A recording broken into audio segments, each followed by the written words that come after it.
Abraham வணக்கம். சென்னை அமைந்த கரையை தலைமையிடமாக கொண்டு திருவள்ளூர், செய்யூர், கோவை, ஆரணி உள்ளிட்ட பல்வேறு பகுதியில் செயல்பட்டு வந்த Arudra gold trading private limited என்ற நிறுவனம் கிட்டத்தட்ட 1,09,000 மேற்பட்டோரிடம் மோசடி செய்து அதிக வட்டி தருவதாக கூறி மோசடி செய்து 2,02,438 ரூபாய் பெற்றதாக குற்றச்சாட்டு பதிவு செய்யப்பட்டது.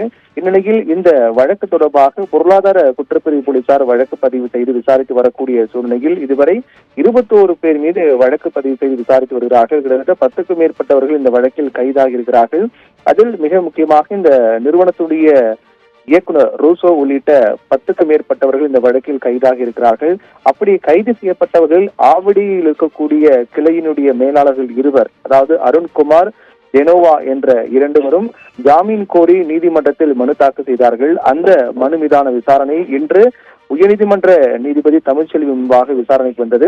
வழக்கை விசாரித்த நீதிபதி அவர்களுக்கு ஜாமீன் வழங்க தொடர்பாக விசாரணையின் போது ஜாமீன் வழங்கக்கூடாது என்று கடுமையான ஆட்சேபனை தமிழக அரசு தரப்பில் தெரிவிக்கப்பட்டது. குறிப்பாக அவர்களுக்கு ஜாமீன் வழங்கினால் புலன் விசாரணை என்பது நடைபெற்று வரக்கூடிய சூழ்நிலையில் அவர்களுக்கு ஜாமீன் வழங்கினால் சாட்சிகளை கலைக்கக்கூடிய வாய்ப்பு இருப்பதாகவும் அதன் காரணமாக ஜாமீன் வழங்கக்கூடாது என்று காவல்துறை தரப்பில் வாதாடிய வழக்கறிஞர் தெரிவித்தார். அதை ஏற்றுக்கொண்ட நீதிபதி தமிழ்ச்செல்வி இருவருடைய ஜாமீன் மனுவை தள்ளுபடி செய்து உத்தரவிட்டார். தகவலுக்கு நன்றி பிரவீன்குமார்.